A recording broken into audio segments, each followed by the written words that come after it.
أشهد أن لا إله إلا الله.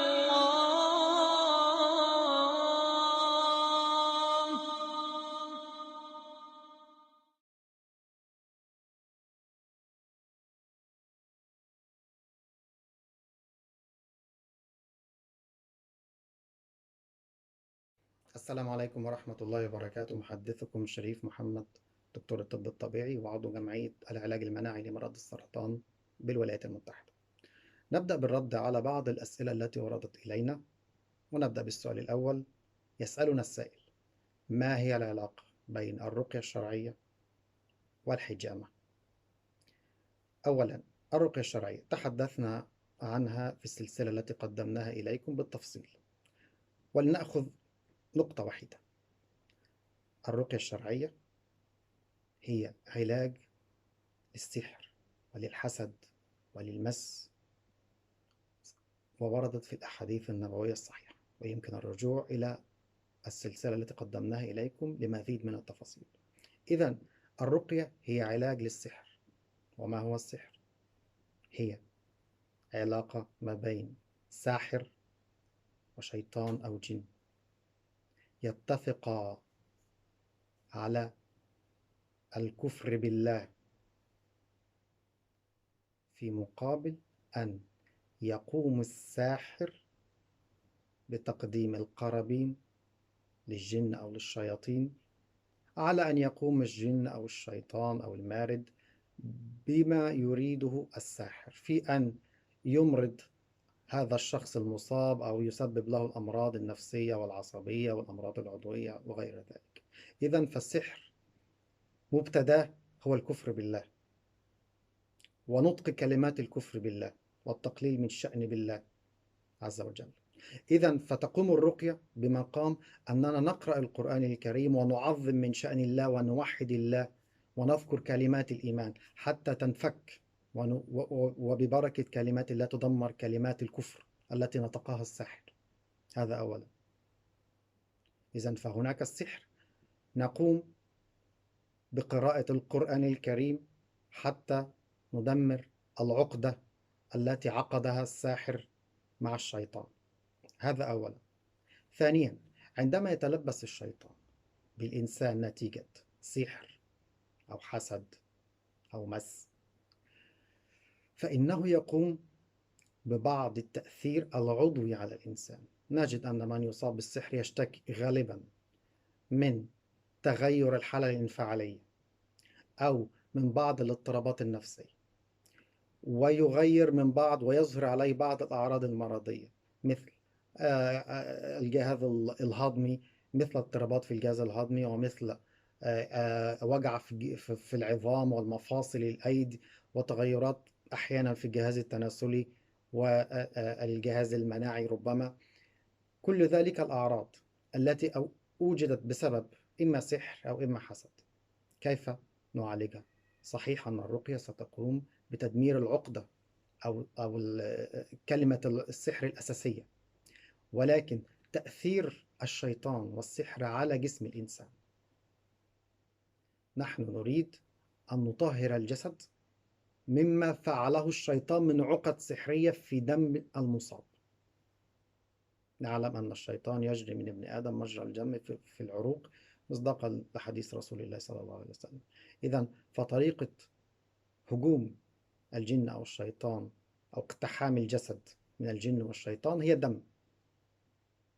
وخير ما تداويتم به الحجامة، وخير ما يمكننا أن نقوم بتطهير ما فعله الشيطان والساحر بجسد المصاب هي الحجامة، حتى نكون متأكدين من التطهير تماما. فالعلاقة إذن علاقة وثيقة ما بين الرقية حتى ندمر كلمات الكفر بالله التي نطق بها الساحر، هذا أولا. وبعد الرقية نقوم بتقديم الحجامة أو بعمل الحجامة بهدف تطهير الجسد من كل عقد السحرية ومن كل الأعراض المرضية وحتى الأعراض النفسية التي أصيب بها المريض. هذا السؤال الأول.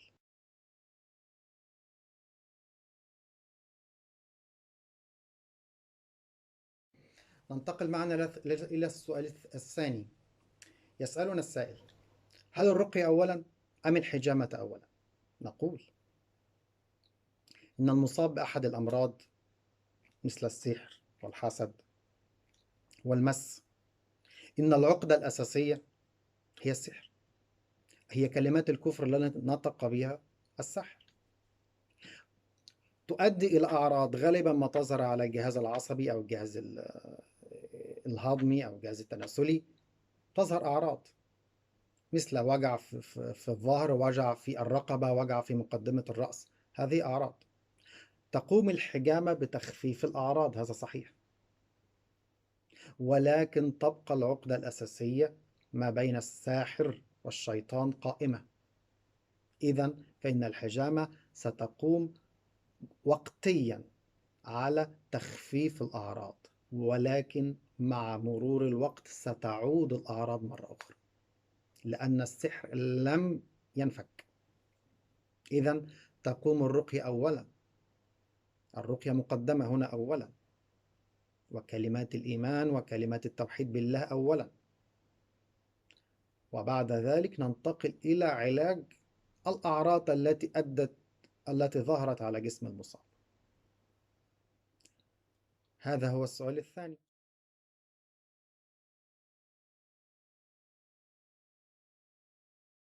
ننتقل معا إلى السؤال الثالث. سألنا سائل عن من يمارس الحجامة، لأنه هناك الكثير ممن يقوم بمزاولة مهنة الحجامة في البيوت وفي بعض المراكز وفي بعض بيوت التجميل على أيدي أشخاص تنقسم الكثير من الخبرة أو الدراية، وكل ما حصلوا عليه عبارة عن دورة تدريبية لمدة شهر أو 3 أشهر أو ربما 6 في أحسن الأحوال. ونرد على السؤال بما يلي. في هذه النقاط تحديدا، النقاط الدقيقة تحديدا، نحن نلتزم بما ورد في المملكة العربية السعودية ووزارة الصحة السعودية. وزارة الصحة السعودية أنشأت المركز الوطني للطب البديل والتكميلي، وهدف الإنشاء هو تعليم وتدريب المتخصصين على الطب النبوي عموما من طب الأعشاب والحجامة تحديدا. وحدد المركز الوطني 3 فئات من حقهم أن يلتحقوا بالمركز وبعد ذلك أن يمارسوا المهنة. الفئة الأولى خريجي كليات الطب البشري. الفئة الثانية خريجي كليات الطب التكميلي والطب البديل. الفئة الثالثة خريجي كليات العلاج الطبيعي فقط لا غير. أي أن هيئة التمريض بالكامل ليس من حقهم أن يمارسوا المهنة على الرغم من دراستهم ودرايتهم بالشؤون الصحية، ولكن ليس لهم الحق في تلك الممارسة. مرة أخرى، من له الحق 3 فئات: خريجي كلية الطب البشري، خريجي كليات الطب البديل والتكميلي، الفئة الثالثة خريجي كليات العلاج الطبيعي فقط لا غير. دون ذلك مهما كانت الدورات والدبلومات لا يمكن، ويتعرض للمساءلة القانونية في المملكة العربية السعودية، ونحن نتبع ذلك بشدة. إذا من يمارس هو ما تم ذكره في أماكن حددتها وزارة الصحة بشروط مقاييس الصحة والعناية الصحية من التعقيم والأدوات المعقمة وكيفية التخلص من النفايات الطبية وما إلى غير ذلك.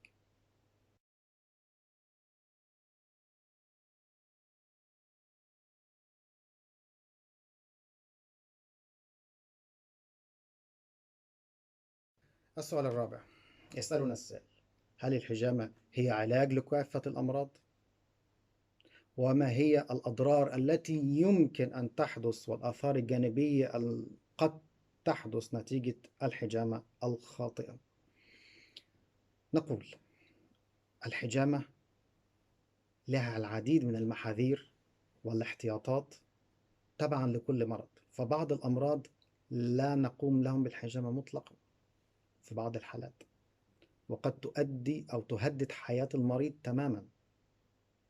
فمثلا مريض السرطان الذي يتلقى العلاج الكيميائي لا يمكن أبدا أن نقوم له بالحجامة، لأن الحجامة تقوم بسحب العلاج الكيميائي من الدم، وبالتالي الجرعة التي تلقاها كأن لم تكن، مما يؤدي أو يهدد حياة المريض نفسه. هذا على سبيل المثال، والأمثلة كثيرة مثل أمراض الكبد وأمراض الدم عموما، مثل مرض الأنيميا وخلافه والهيموفيليا. هذا له احتياطات شديدة جدا، ولا يفهم هذه الأمراض غير متخصص أو طبيب. أما من فقط يمارس بهدف إخراج الدم الفاسد، على حد تعبير من يقوم بالحجامة، لا يوجد دم فاسد. أولا هذا مصطلح طبيا خطأ، لا يوجد دم فاسد، ولكن توجد كرات حمراء هرمة. المهم أن من يقوم هو لذلك الأسباب متخصص حتى لا يهدد حياة المريض. ومن ضمن التعليق على هذا السؤال، تسألنا سائلة: إذا لم تتوفر طبيبة تقوم لها بالحجامة، هل يصح أن تذهب إلى رجل؟ نقول: ورد إلينا من اللجنة الدائمة للإفتاء بالمملكة، اللجنة العليا للبحوث والإفتاء بالمملكة العربية السعودية، يتفق معهم موقع فتوى إسلام ويب برئاسة العلامة دكتور يوسف القرضاوي، أن حكم ممارس الحجامة كما ورد هو طبيب، يتساوى العلاج بالحجامة مع العلاج الطبي فقهيا. وعلى ذلك يمكن للمرأة أن تذهب لعمل الحجامة عند طبيب مع التزام الضوابط الشرعية، مع التزام الضوابط الشرعية. الضوابط الشرعية هنا كثير، مثل عدم الخلوة، ومثل الحاجة والضرورة، وشروط كثيرة يمكن مراجعتها مع ما جاء من فتوى اللجنة العليا للبحوث والإفتاء في المملكة العربية السعودية. ولكن عموما هو يجوز عند الحاجة، والأولى أن تذهب لمتخصص على أن تذهب لشخص ما لمجرد أن الشخص امرأة. هنا الجنس لا يكفي، يجب الاختصاص. فالمركز الوطني للطب البديل والتكميم بالمملكة العربية السعودية اشترط الاختصاص ولم يشترط الجنس. هم يقومون بالعمل، ولا يشترط أن يقابل الرجل. هو الأولى أن يقابل الرجل بالرجل والمرأة بالمرأة، هذا أولى صحيح.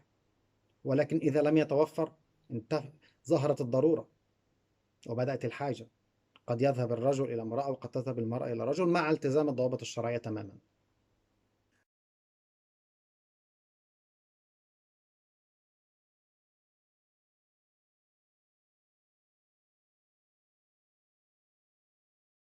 السؤال التالي سؤال متكرر ورد إلينا من أخت من فرنسا تسألنا: سمعت بأن أحد الأشخاص في فرنسا يقوم بالرقية عن بعد، وكذلك يقوم بالرقية عن طريقة تسمى أو كما أطلق عليها طريقة خطف الجن، ونزول الجن على وسيط، والتحدث مع الجن والسؤال عن أشياء تخص ذا المريض، أين السحر ولماذا جاء وما اسمه وخلاف ذلك. وتسألنا: هل تصح هذه الطريقة؟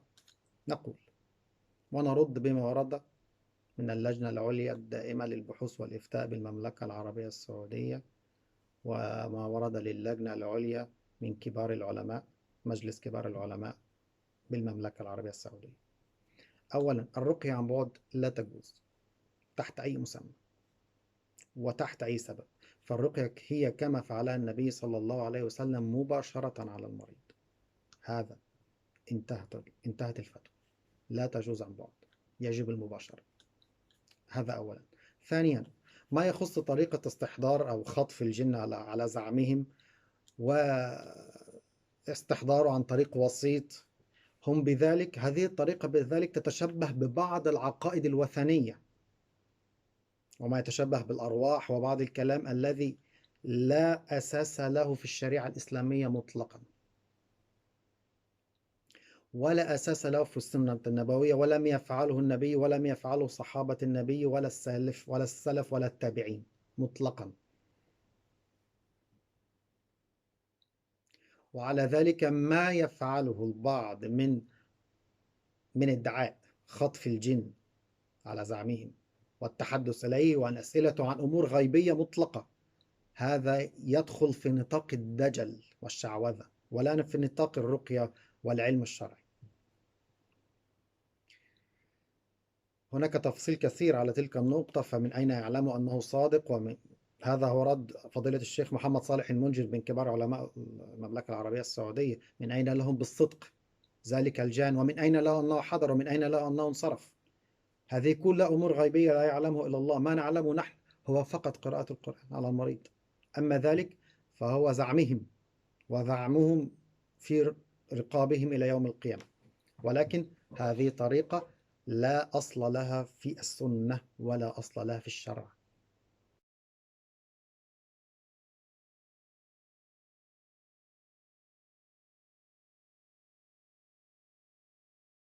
السؤال الأخير، يسألنا البعض: هل ينتقل السحر من الأم إلى الجنين وراثيا بما يسمى السحر الوراثي؟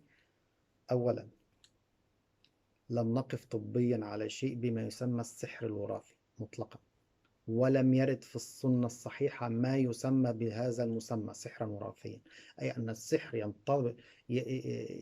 يصل إلى الجنين عن طريق الأم. هذا غير صحيح بالمرة، ليس مرض وراثي. في الجينات الوراثية تنتقل من الأم إلى الجين، وليس مرض دم مثل بعض الفيروسات تنتقل مثل الإيدز ينتقل من الأم إلى الجنين. لا، هذا غير صحيح مطلقا. ولكن قد تصاب المرأة بالسحر يسبب لها العقم فلا تحمل، قد يكون. أو قد تصاب الأم الحامل بالجنين بسحر يهدد حياة الجنين فلا يكتمل الجنين ويسقط الجنين، قد يكون. وكل ذلك بقدر الله، فالموت والحياة ليس من قدر الساحر ولكن من قدر الله. هذا قد يكون. أما أن ينتقل وراثيا من الأم إلى الابن ثم إلى الحفيد ثم وراثيا إلى أجيال متلاحقة، هذا غير صحيح بالمرة، ولم نقف له على أي سند علمي أو ديني. وعليه الأمة المصابة بسحر يخصها فهو يخصها، ولا بأس أن تكون حاملا أم لا، ولكن إذا كان السحر مصوب ناحية الجنين بأن لا يكتمل الجنين ويموت الجنين، فبقدر الله قد يكون.